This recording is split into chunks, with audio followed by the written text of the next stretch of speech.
to welcome you on behalf of CBF Kentucky and the Baptist Seminary of Kentucky and our brand new Institute for Black Church Studies.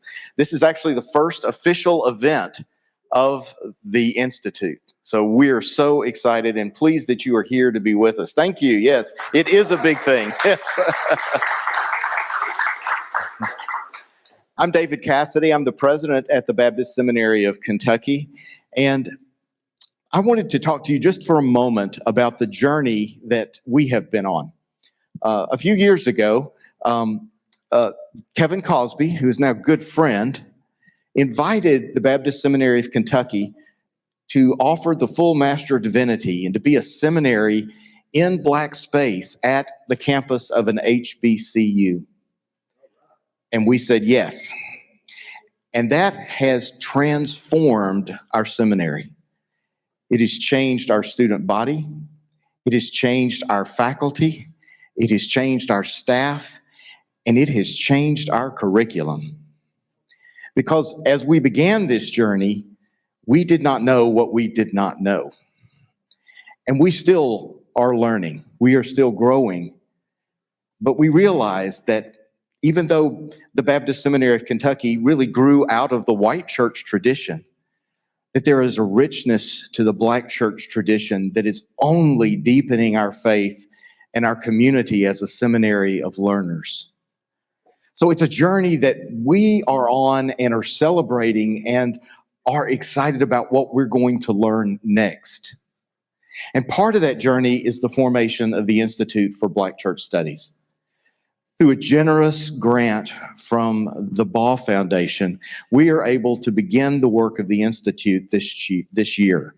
And we are looking forward to the work of the Institute as Dr. Lewis Brogdon directs the work, along with Erica Whitaker, who has just joined us. There's Erica, wave.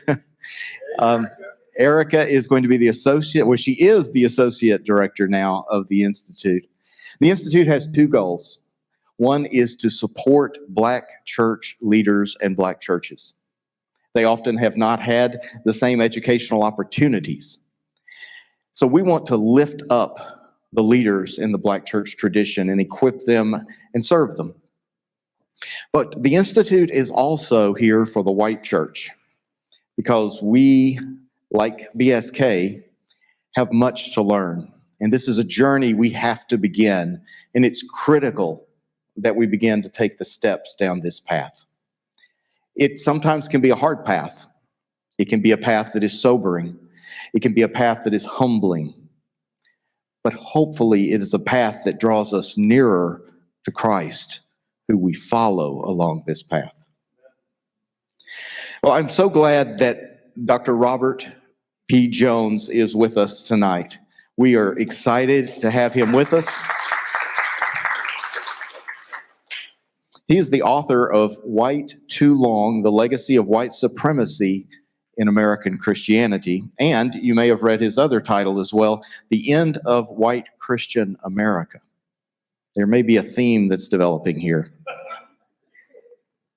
He regularly writes on politics, culture, and religion, and is often featured on national media. You may see him on CNN or read him in the New York Times. He is a voice that is making a difference and really helping all of us to engage one of the most important issues, not just for our country, but for Christianity today. So I'm so glad that this conversation is going to be happening here. The Institute is helping to make that possible. Dr. Jones also is the founder of PRRI, and serves on national program committees for the American Academy of Religion. There's so much more I could tell you about him, but I'm going to let them talk. Dr. Lewis Brogdon is going to conduct the interview. Dr. Brogdon is the Associate Professor for Preaching and Black Church Studies at the Baptist Seminary of Kentucky.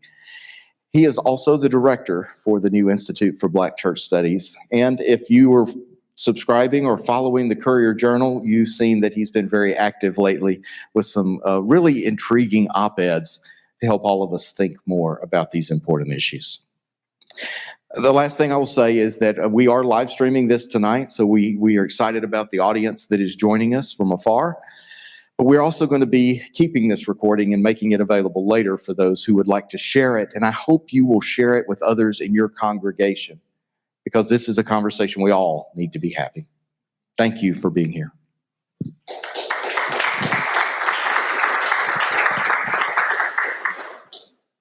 Good evening. I am honored and humbled by this wonderful opportunity that God has given us to be together, to talk about America's racial reckoning, the crisis of white Christianity. I want to begin with a line from one of my favorite gospel songs. It says, "The darkest hour comes just before the break of day." It is a different way of saying that sometimes things get worse before they get better. And I'm holding on to that because so much has happened. I know a lot of people like to downplay the events that have unfolded in this country since 2008. I'm sure you've heard the popular quote from Will Smith that says, "Racism isn't getting worse, it's getting filmed." Of course, racism doesn't disappear, but this quote misses an important point. Racism's impact on our national life ebbs and flows. There are silent periods in race relations, calm periods, but there are also uniquely intense periods, and we are in one of those periods today. You may wonder, when did this period begin?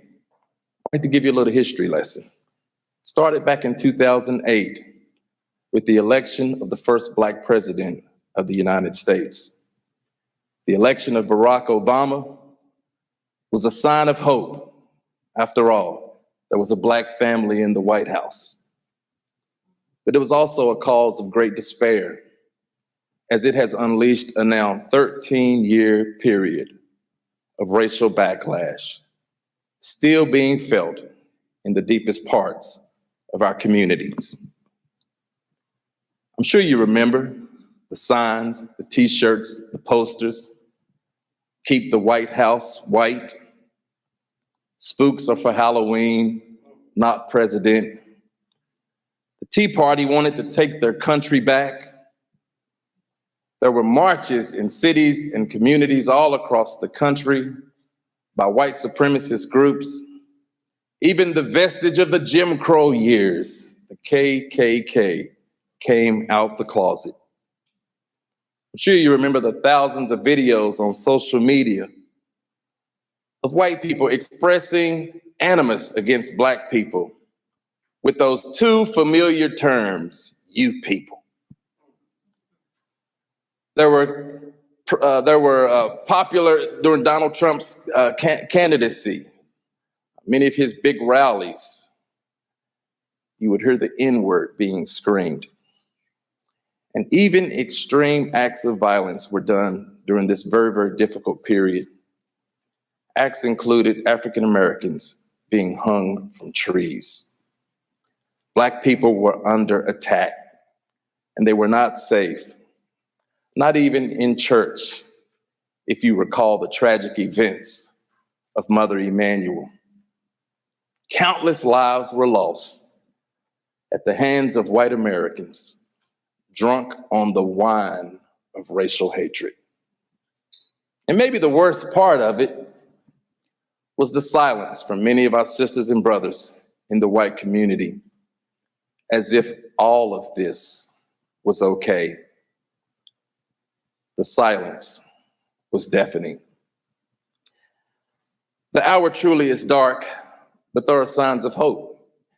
In 2019, it marked the 400-year anniversary of slavery in America. And a lot of leaders used this time to do prophetic and courageous work. There was the Angela Project, an initiative envisioned by Dr. Kevin Cosby, president of Simmons College of Kentucky, that involved 3 national Baptist bodies representing over 4 million people. For 3 years, we grappled with the history of slavery and racism and took seriously the role churches played in this history. with the intent of trying to establish a new trajectory in race relations in America. There were also many colleges, universities, denominations, and governments, all exploring their ties to slavery and offering a variety of different proposals in how to make repair for injustice. And in 2020, against the backdrop of the tragic deaths of Ahmaud Arbery, Breonna Taylor, and George Floyd, and another moment of reckoning, Robert P. Jones publishes the book, White Too Long, The Legacy of White Supremacy in Christianity.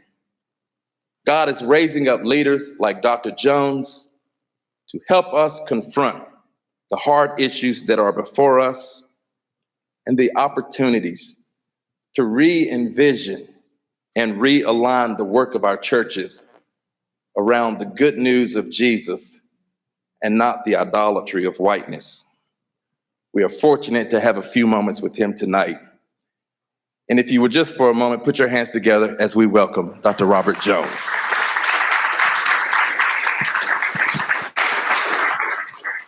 It's good to have you with us. I'd like to begin with just some author-to-author questions. I told him I'm going to give him a couple softballs before we throw the Uncle Charlie breaking balls the rest of the night. I want to begin our discussion by exploring the relationship between your recent books, The End of White Christian America and White Too Long. In what way was the first a lead-in to the second? Well, thank you.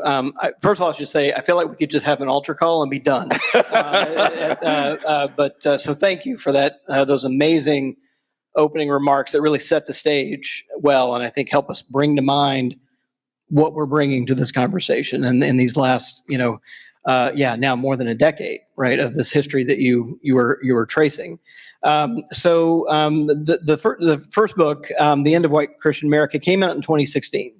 It came out and was wrapped well before the 2016 election, so before Donald Trump entered the stage here. But what I was sensing was some troubling trends inside of white Christian circles, and particularly white evangelical circles. I should say I grew up Southern Baptist in Jackson, Mississippi. Lifelong Baptist. I met Sharon Felton, who's here in the room, at Southwestern Baptist Theological Seminary, where I did an MDiv before going on to Emory to do a PhD in religion. But that's the world that I came out of, so know very well. And one thing I realized is that there were things being said out loud that used to not be said out loud. Right. And that those kinds of things were deeply troubling, right? Because when they got said out loud, there wasn't a great amount of pushback. And so I began to just say, well, what's going on? And in my day job, I run an organization called the Public Religion Research Institute. We do a lot of demographic research, public opinion research. And so one of the things I had at my fingertips was a lot of demographic research and trend data over time. And I decided, well, take a look at what's going on, what's really happening here.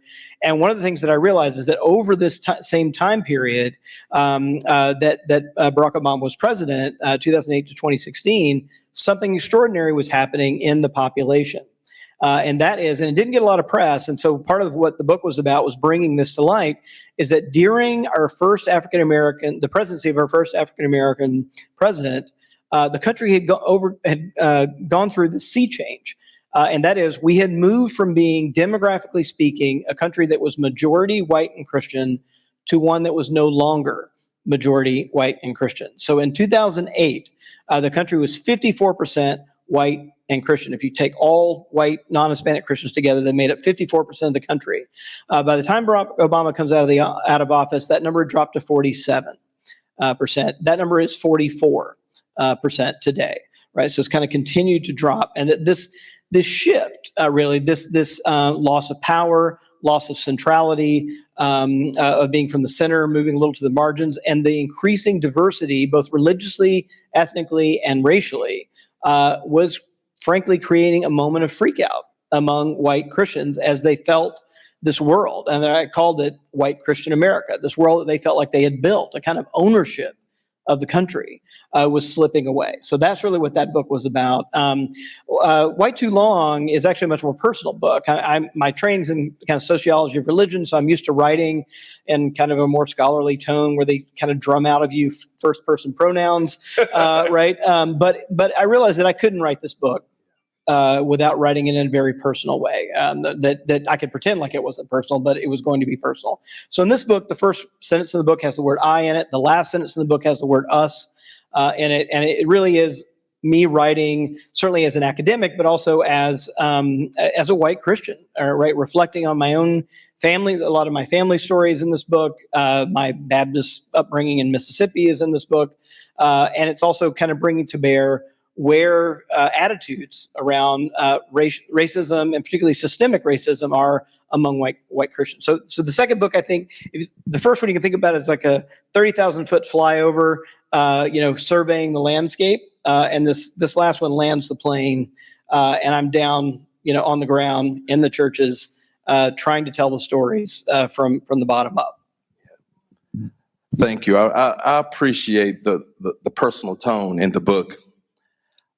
And so would like to do a follow-up question, because, as an author, when you write, writing is kind of like a journey. You do a lot of self-discovery in that process. So what surprised you as you were writing this book, and what challenged you? Yeah. Well, one of the first things I did kind of writing the book was actually do some journaling.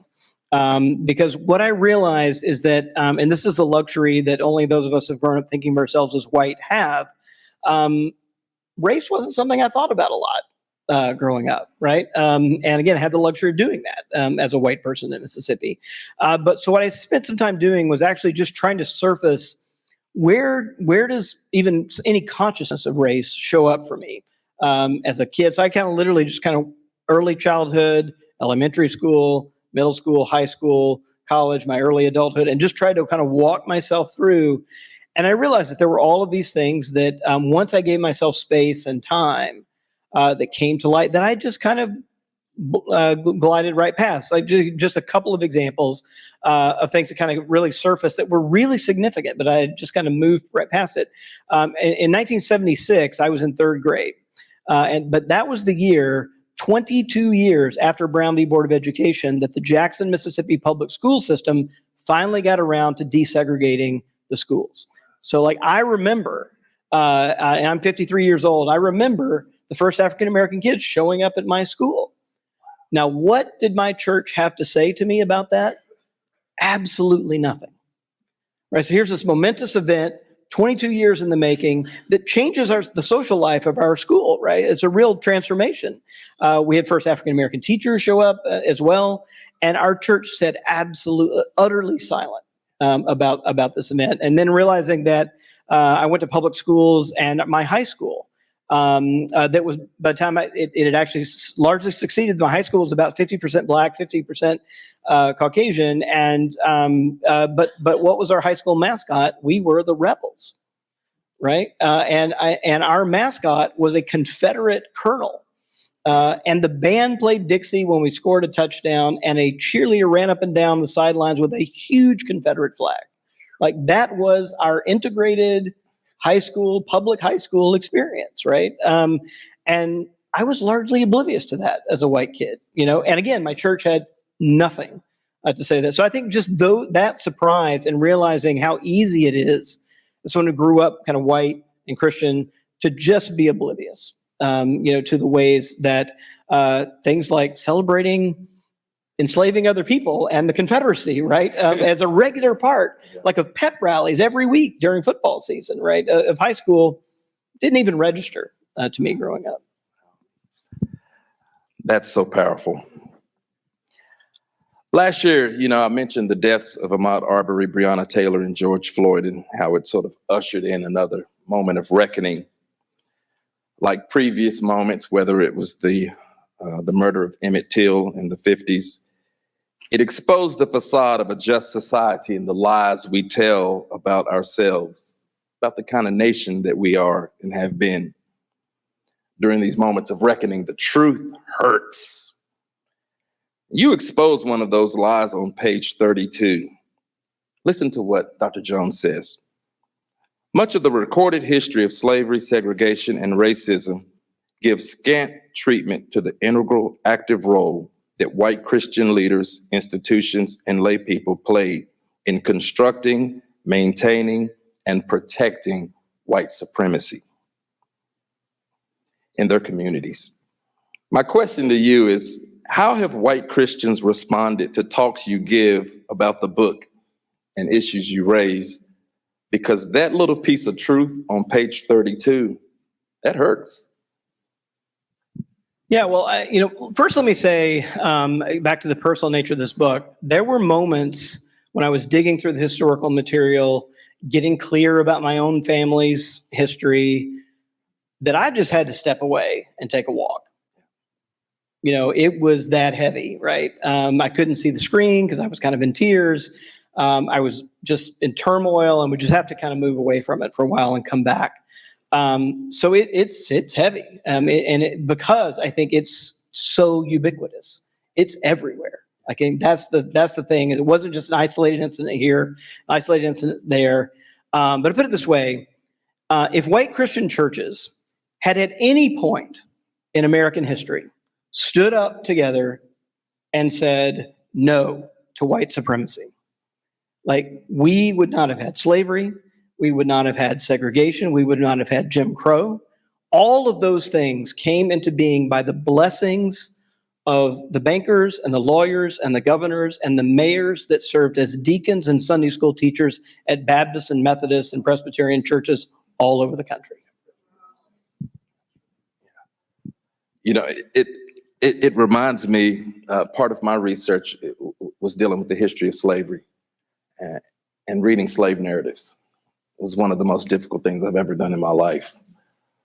When you read people who were enslaved, what that was like, and grappling with it at the existential and emotional level. There were moments I had to put it down because it's too much trying to process and make sense of that, which is why God is with us, in those writing process, because we are on a journey telling a story that's hard to tell, but it needs to be told. And I can't thank you enough for grappling with those. Can I make one quick remark on this? Please. Because one of the also, so I had read the first autobiography of Frederick Douglass, like back in my 30s, but I had not paid attention to the appendix.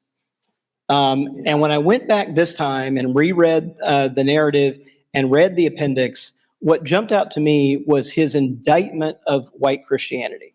And it doesn't get a lot of attention, I think, or certainly doesn't get what it deserves. And he has this like heartbreaking line in there where he says, apart from being a slave itself, the thing that basically was common wisdom among enslaved people was that the worst thing that could befall you besides being a slave itself was being enslaved to a Christian slave master. And it was because what he said, that the way this worked is that this kind of self-righteousness of white Christian enslavers made their cruelty more intense, right? It gave them an excuse to say, spare the rod, spoil the child, like those they would cite Bible verses as they were whipping people, right? And there was a kind of way that it shut down their humanity. And I think that's the level that we've got to really wrestle with this, right? That white Christianity, in many ways, has functioned. Martin Luther King had this great piercing line in a letter from Birmingham jail, which, by the way, is on the list of things that people are trying to ban school children from reading these days, where he has this line where he said, where he's mystified at all the kind of so-called good, moderate white Christians in Birmingham, right? Not the racist. Are not the overt racists, but like the people who were so-called moderates. And he's just in dismay, right? And he writes this line which says, who are these white Christians sitting safely behind their anesthetizing stained glass windows, right? And this idea that the way that Christian theology has functioned is rather to enliven our sense of justice and brotherhood and sisterhood, it has served to pat ourselves on the back and really narrow our field of vision so that we don't see much of anything outside the stained glass windows we're sitting behind. He also asked the question, who is their God? Yeah. Very, very powerful line where he says, who is their God? Your response is almost a perfect lead in to my next question, because I know whether you're watching via stream or you're sitting here in the audience, and when you hear the word white supremacy, it's almost like kind of off-putting. People just like, oh, that just sounds so extreme. They're thinking about, just the KKK. But there is a certain logic that's at work. I like to describe it as double thinking that allows a country to maintain and sustain systems that disenfranchise masses of people. You have to engage in double thinking and in duplicity that says it's okay to treat certain people this way. And a lot of times our way of rationalizing that it's okay is by ignoring that they're being treated this way. But some will go as far as to actually defend it. So you have a form of thinking that says, well, it's okay. But then on the other hand, you're also saying, but I'm not participating in anything evil or immoral myself. And I think you really identify this kind of double thinking in chapter 3, as you open sort of juxtaposing all the good that you have learned and observed in the church of your youth, particularly in Mississippi.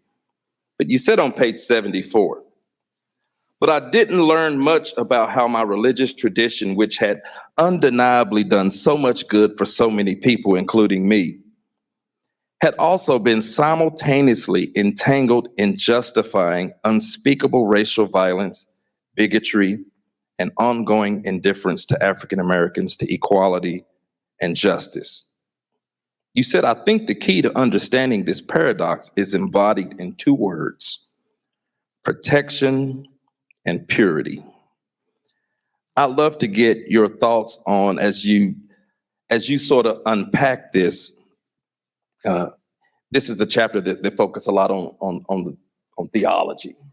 But theology, ideology kind of go hand in hand, and would love to get your reflections on how you see this sort of double thinking playing itself out in white Christian theology that just allows them to sort of satiate their conscience and accept that this is okay, but they're not doing anything bad themselves.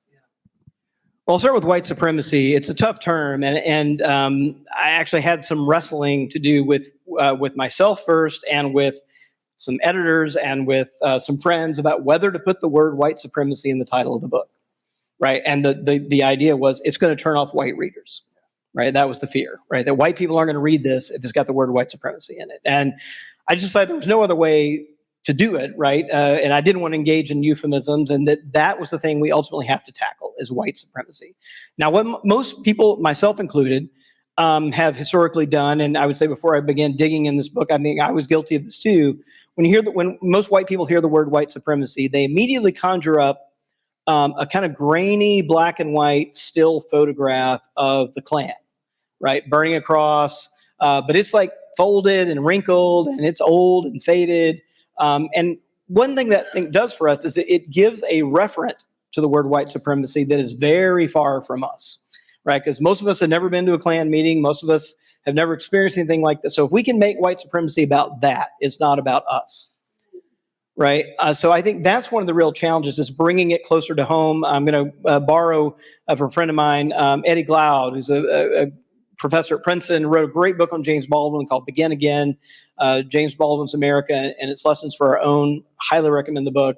But he calls it, what we got to get our hands around is white supremacy without all the bluster, right? And to make it more familiar and closer to home. There's not a city in the country that you can't look today at habitation patterns and see the results of redlining, right? Declaring some areas of the town for whites only, other areas of town not for whites, right? And this usually all the better places of town, the better schools, the parks, the school, the libraries are all in the white part of town, right? And so just built into that little slice of things that you can still see in the demographics in every major city in the country, not just in the South, out in California, up in the North, Detroit, Chicago, New York, and taking that seriously. And so how did that happen? And what was the role of churches in that? Many churches were the anchor institutions of those restricted neighborhood covenants, right? That's where the people met to talk about keeping their neighborhoods white. They go to the meeting at the church in a room like this. And so that history is really close to home. And I think that's white supremacy, right? White supremacy is nothing other than the idea that white lives are more valuable than others, that whites should enjoy better benefits, better jobs, better access to parks, better schools, all of that, right? And that was a basic tenet of white society for almost all of our country's history. So getting really clear about that, and that only survives with the blessing and not just a blind eye, but a kind of teaching of Christianity that's compatible with that worldview, right? And that's, I think, what we have to kind of wrap our heads around in the deconstructive work that still has to be done. We cannot minimize the impact of the history that Dr. Jones has exposed. I think it's incumbent upon theological institutions to engage this text and its implications for our teaching and advocacy. I would also add our churches need to as well. So I want to encourage you, if you're working for a college, a university, or if you are a church leader, to get this integrated into the curriculum. Find some ways to engage this work. We've begun doing this at BSK, and I decided to have a Zoom sit down with our faculty. So now we're getting ready to turn up the heat here on the seats, because these are not my questions. These next few, these are coming from some of our just wonderful faculty colleagues we have at the Baptist Seminary of Kentucky. And I'll start with a question from our theologian, Dr. Mark Medley. It's a fourfold question, but I'll just give you about 2 pieces of it. All right. He says, can you talk about how niceness is an idol for white people in white culture? How niceness is about convenience, comfort, and control, how it centers whiteness. Is there any other parts, or is that It's a whole lot more. Okay. All right. But white America wants you to be nice while they're killing. So I'm going to get on my batting helmet and watch out for the high and tight inside fastball here. So I'm from the hospitality state. All right. When I grew up in Mississippi, the license plate had Mississippi, the hospitality state, on the license plate. That was what everybody was driving around in. The motto the state song that I learned in my public schools was "Go Mississippi," and the first words to the state song are "Go Mississippi, you cannot do wrong." All right, and where did that song come from? That song, the melody was adapted from the campaign song of Ross Barnett in 1960. That was an explicitly segregationist lyrics to that campaign song, and then gets adapted into the state song that I learned in elementary school. So one of the things that happens is, and again, this is a history that I got taught virtually nothing about, coming up, but we had a civil rights movement right after the Civil War. Right? It was called Reconstruction. Right? We had constitutional amendments. We had laws that were passed that allowed voting and all of this stuff. And what happened is that white Christians in the South and all over the country tore it down. Right? And it didn't take that long. And they tore it down through violence, through legal and illegal means, including terrorism and violence. By the time we get to the 20th century, the Jim Crow system is pretty robust that's been set up now. So once you've got a lockhold on power like that, all you have to do is be silent.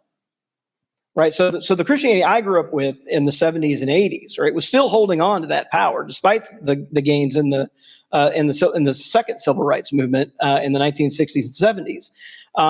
But I think the sense of silence does a couple of things, and it's not just silence and niceness, but it goes to kind of a fear of conflict, right? And this sense that we can't speak out because it's going to offend somebody, right? But taken to the extreme, right? So we can't speak out about racism because that's going to offend somebody.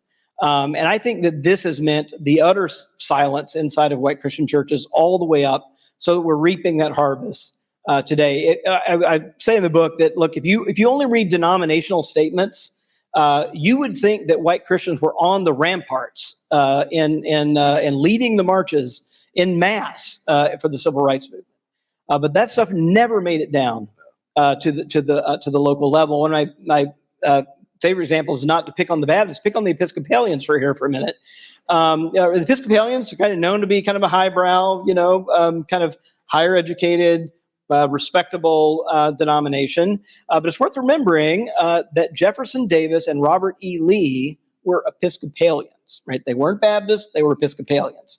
The chapel of the Confederacy in Richmond, St. Paul's Episcopal Church, that was shot through with not only big Tiffany windows dedicated to Lee and Jackson and Davis, but literally had cross-stitched into the kneeling pillows at the altar Confederate flags. Right, that's how deep it was there, and it's I think just worth noting, right, that how deep and wide this really was in American Christianity. That we've got to really hang on to that. We got to remember that, and that it's again, it's not just the Baptists, right? It's across the board. Yeah. And that's why ecumenism is such a gift when you get white church and black church traditions in conversation with each other. Each tradition has gifts, and one of the gifts of the black church tradition is moral courage and speaking truth to power. And I think this is a gift we want to share with our white sisters and brothers, because when there are inequitable systems in place, the only way to change those systems is you're going to have to upset those systems. As Douglas says, people with power, they're not going to give that up willingly. They have to be challenged. And so we have to be able to push back against this desire for everyone to be nice and to have everything orderly and for us to not cause controversy. Otherwise, nothing is going to change. Our history professor wants us to, he lifted up the point about the pastor you mentioned in chapter 2 who resigned over a group of black students who were turned away by an usher. And I think this illustrates some of the moral complexity in white worship spaces, because we don't want you to think that worship spaces aren't complex. There are people there who will want to take a stand, but they struggle to do that. But he must have had that letter, because once they turned him away, he pulled it out. So he must have been thinking about some of these issues and wrestling with some of these issues. And so what leads pastors to be supportive of things like lynching and segregated churches, but also what leads them to take a stand? And what does it say about white Christian churches in America? And we can both kind of dive into that question. I really loved how he wanted to lift that up. And it was a powerful story of someone who had been wrestling with some of these issues, but a line got crossed and he took a stand and he resigned. It was Dr. Sala at Galloway Memorial Baptist in Jackson. I think the most damning thing about that story to me and troubling is that it was the hard thing to do to stand up for justice inside of white Christian churches. That was the hard thing to do. That's saying a lot. I think we should just sit with that, right? The risky thing to do was to stand up on the side of black equality, and which is to say, to challenge white supremacy. So Dr. Selah, he knew that Medgar Evers and others in Jackson were organizing campaigns to integrate white Christian churches. And he knew this was coming, and he knew that that the deacons against his will were probably going to turn them away. And he had told them if that happened, he would resign. And he had this resignation letter in his pocket for months, just waiting on the day when this was going to happen. And he knew that eventually he was probably going to have to cross that line. And I think there was part of it that he had it in there really to stiffen his own spine, right? He's like, I got this letter, it's in my pocket, and that's what's going to happen. He had resigned, the associate minister resigned. And in Mississippi, Georgia, many places, Alabama, across the South, this was the fate of white ministers who stood up. And it was such a common practice. I mean, one of the things that came up to me, or came clear to me, is a story that I didn't know about my own family. And that was that, that was, I don't remember exactly, it was in the early 1960s. It was before Medgar Evers was killed. And it's also worth knowing that Medgar Evers, right, I think people don't pay much attention to this. What was he doing the day before he was killed? He was trying to integrate white churches. And he was killed, he was murdered and gunned down by an Episcopalian who was a member in good standing in Greenwood, Mississippi at his local church, who had been writing letters to the editor in the Delta papers saying that if any African Americans showed up at his church, he would be waiting for them on the steps with a pistol. Right? And that piece of the story kind of gets lost, right? The kind of white Christian complicity in the story. Just real quickly, one just heartbreaking story is I found out that after talking to my parents, and this is one of the things I should say, that writing this book fostered conversations with my parents and my extended family that I had not had. And so telling these stories, I think, was part of, I think, something that began a whole ripple effect in my family. One of the things, probably a story I never would have known. I think my mother would have taken it to her grave, and she probably hadn't thought about it. Was that in the early 1960s, my grandfather was a deacon at East Macon Baptist Church, and that one of his roles on Sunday morning, they rotated through, that one of the roles of deacons was to stand as a sentry out on the steps of the church and prevent anyone who was not white from entering. Like that was an official role in the early 1960s of a deacon, not a wink, wink, nod, nod, but like an official role for the deacons there. And so, I think just kind of wrapping our heads around, that was the reality. And I think most of us don't think about it like that. And just again, that the fact of standing up against white supremacy was the thing that would cost you your job, and as a clergy member. And that's one generation ago. That's not that far back. You always like to remind people there were thousands of lynchings in America from the late 1800s all the way up into the 1950s and 60s.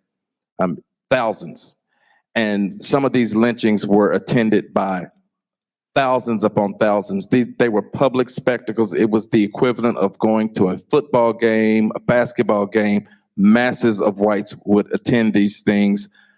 Deacons, pastors, lay people, good Christians were attending these things. And so it shows you how you can get caught up and becoming a product of something much larger. And I just really appreciate Dr. Enscore-Essick for lifting the question up, because I think in that chapter, it's also a gift that people, they're sort of growing awareness of racial injustice, that sometimes it's a journey of having your eyes slowly open to certain things, and how patient God is sometimes in walking us along this path. And we do have to remember that there is a path to the awakening. And I think sometimes we always want people to, see things instantly, but because of course lives are at stake.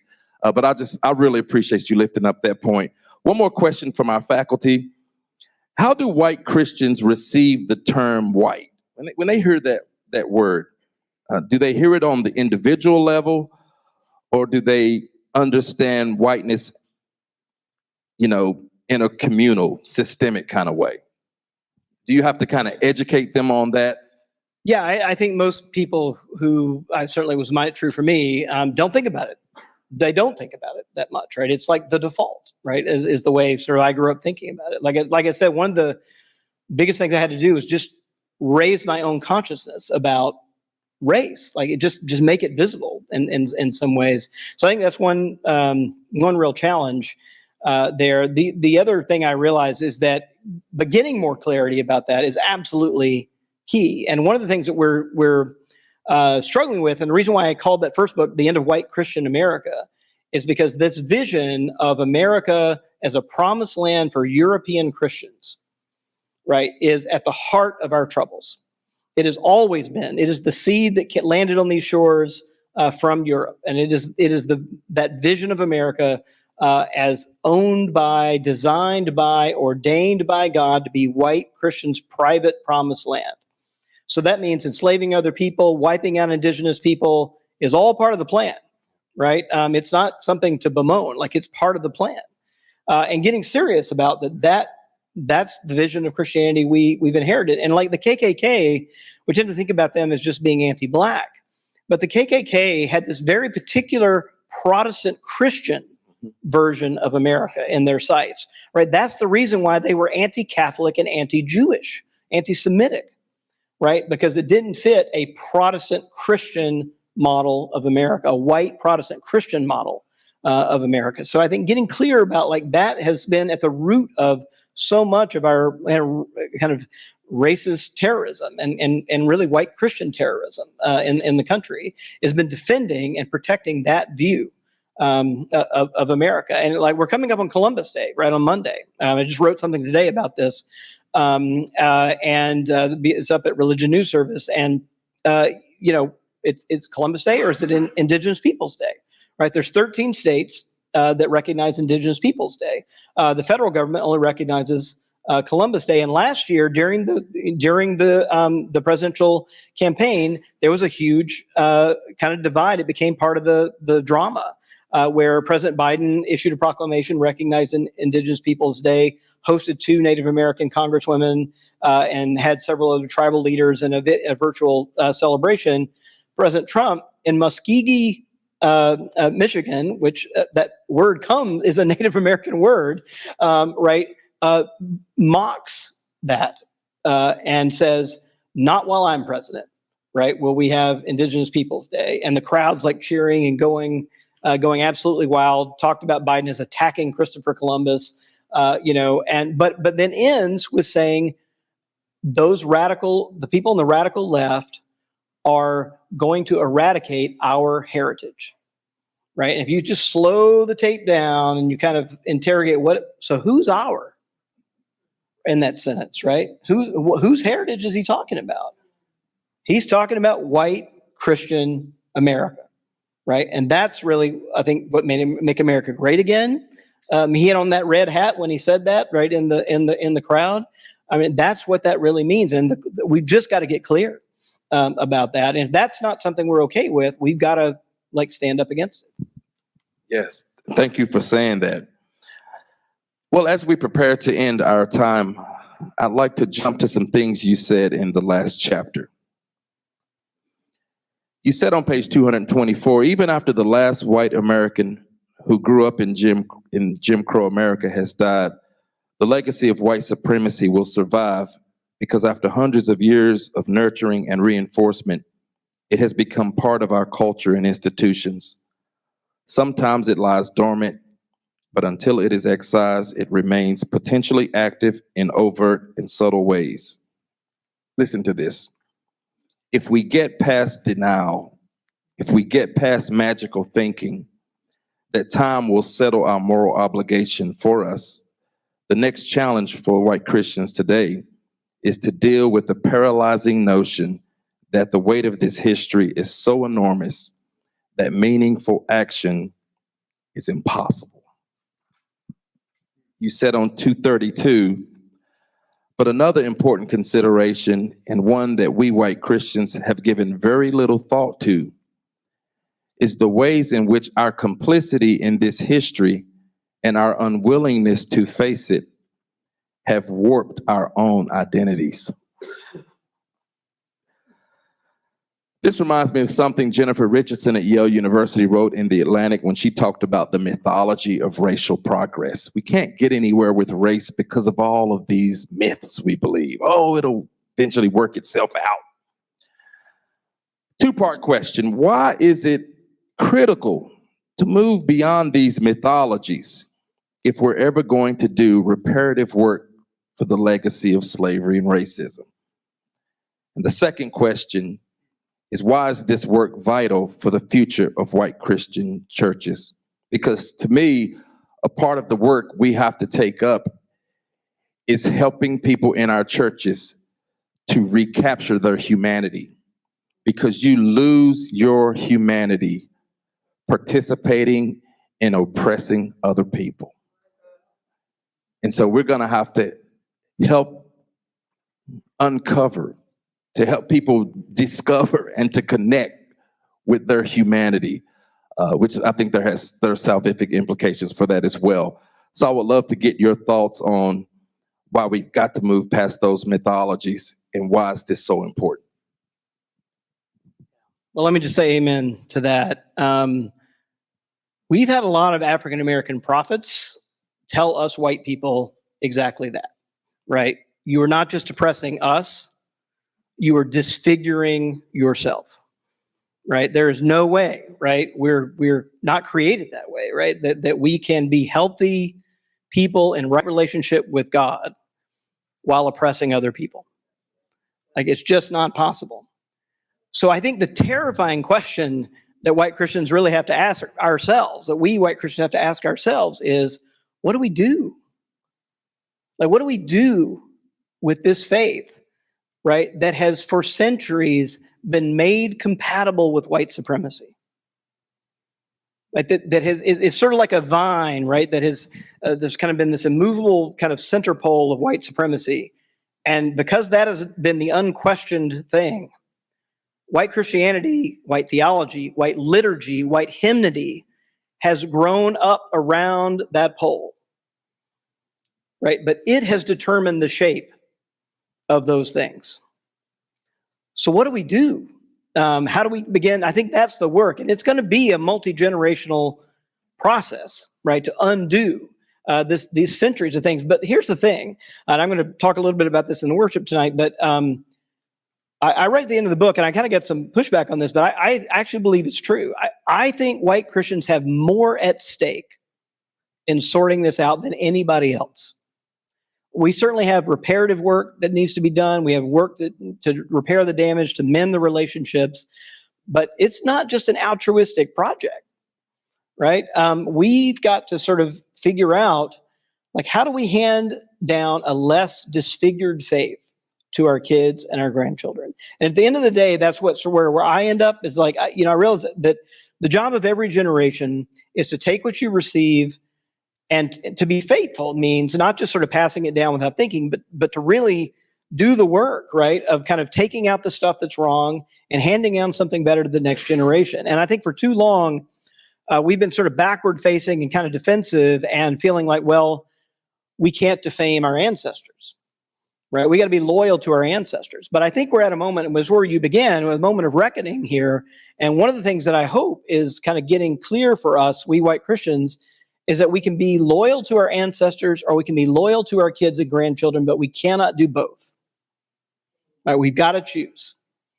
And I'm hoping that we choose, and not just for that pragmatic reason, but it's the way to choose to be in right relationship with God. Right, we can actually discover better who we are, freed from this allegiance to white supremacy and this assumption that our lives matter more than everybody else's, right? I mean, that letting go of that is not, I mean, I think for many whites, it feels like, oh, I'm letting go of power, but it is the most liberating thing we can possibly do for ourselves. Thank you so much. Come on, let us put our hands together and thank Dr. Jones for this time. Before we dismiss, if you are interested in doing further study, please go to the website, institute.bsk.edu, and there will be a nice list of some resources if you want to do some follow-up study on the legacy of slavery and racism as it intersects with our churches, and so some wonderful resources for further study. Again, let us thank God for Dr. Jones and the work that he's doing. Thank you for your time.